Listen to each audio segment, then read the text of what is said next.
Matt found this vintage counter at the thrift store, and it's missing. It was supposed to be on a stand, so it kind of had like a kickstand in the back, and then you could just set it on the floor. It's large. This is a metal frame, and so I really liked it. But it made me think of some of the Abacus, is that how you say it, that I've seen on like Pottery Barn and higher end stores like that. So it gave me an idea when I saw this to maybe upcycle this into something else that I'd seen on, I'm pretty sure it was Pottery Barn.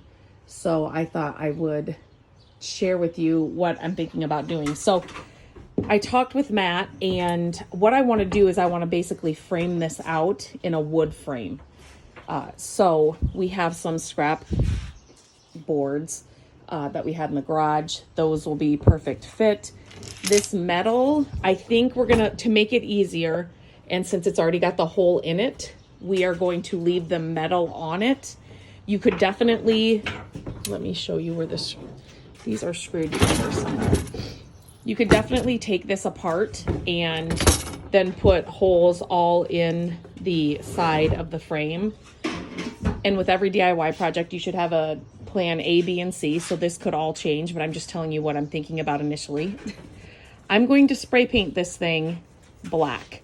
So I want all of these to be black. The colors are great, but I'm trying to replicate something that I saw. So I'm thinking a stained wood frame, and then these would all be black inside. So that's what I'm planning on doing.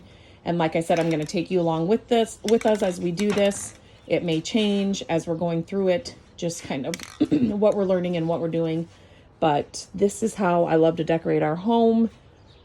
You get inspired by the higher end, Pottery Barn, Restoration Hardware, or, something you see on TV or in a magazine. And then you can usually come up with a way to replicate it for next to nothing, just by upcycling or painting or just reimagining things to give you the same look for a lot less. So let's get going. I know for sure I'm going to spray paint all of this black. Matt thought I was just talking about the blue frame, but I want the wood beads all to be black. I want everything to be black. So we're going to pick up these boxes at your local Sam's Club. We like to pick them up. They're great for like storing things or hauling things, groceries in and out, but they're also great for projects like this. So we just need to lift it up and off of the ground because we will be spray painting outside, but just he's putting some distance between each wood ball. And then obviously we're gonna have to move them and make sure everything is spray painted, but yeah. And this is the spray paint I'm going to be using. There's a slight breeze outside, so we're gonna do it right here. I do have a full video on how to spray paint, some tips and tricks if you're new to spray painting. So I will link that in the description of this video so you can head over there and check it out. There are definitely some things you want to do and things you don't want to do when you're spray painting. So check out that video. Are you moving it down? Check out that video for sure if you're new to spray painting.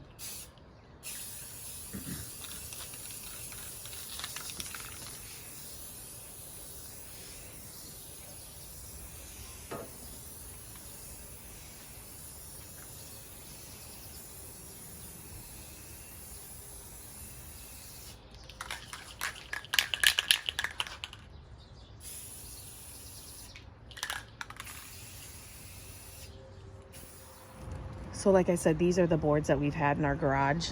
Always keep your scrap boards, boards that you aren't using or haven't used. And we're gonna stain these. I want it to be stained. So anytime you're gonna stain or paint, you should always give a rough sand. Go ahead. Just using the orbital sander, just to make it smooth and make sure there's nothing on it. It kind of gives it a cleaning too. But we won't use that green area. Anyway, we have used many orbital sanders, and this is by far our favorite. I'll leave a link to it in the description. But anything you're sanding or painting, you want to give it a rough, anything you're staining or painting, you want to give a sanding to, especially when you're staining and that's going to be the finished product. You want those boards to be completely smooth. So we'll just go ahead and sand these quick and then they'll be ready for stain. So always make sure you look and see. I was working on a different project this week, and so we had 220 sandpaper on this. That's why I wasn't taking that little green area off. What are you putting on it now? 120. He'll put 120 on it now, so that'll get the green area off. Just make sure that your sanding grit is what you need it to be for whatever project you're doing, but that'll make a big difference. 220 is more of a finishing grit, you know, so 120 will get that little green stuff off of it. And it was actually, he thinks, from the grass, laying it in the grass here for a while.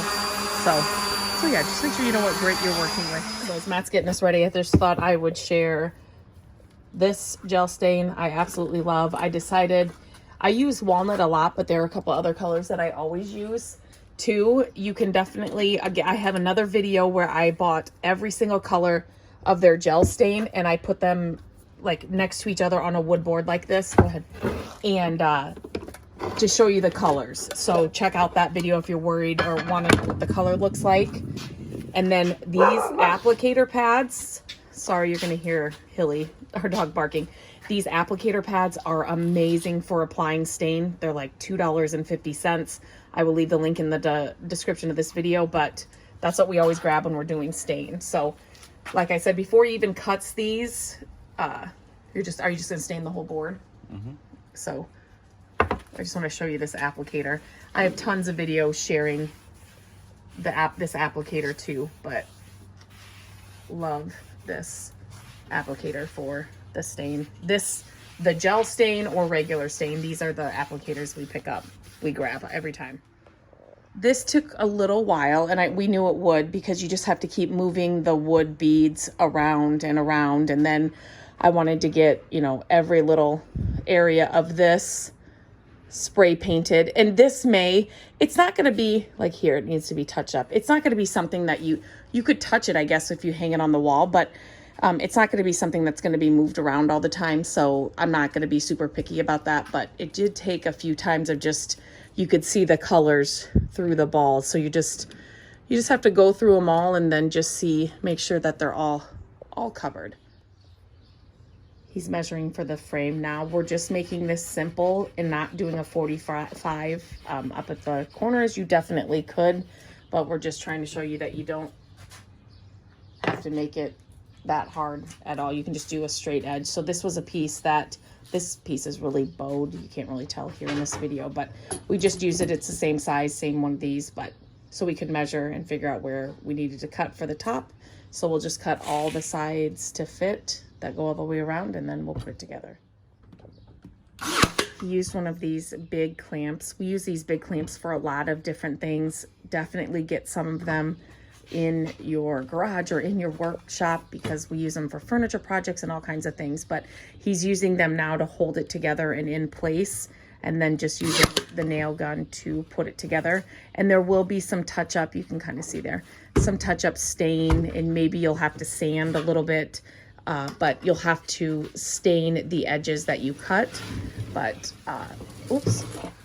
And then another thing, we put this on the table because the table it's an old table. We didn't want it to scratch any of the spray paint, you know, off this piece if it would. So we just set this old sheet down on it, so it protects it a little bit. But after this, it'll just be some touch-up stain. Get them all the sides to, wait, Matt, do you need this?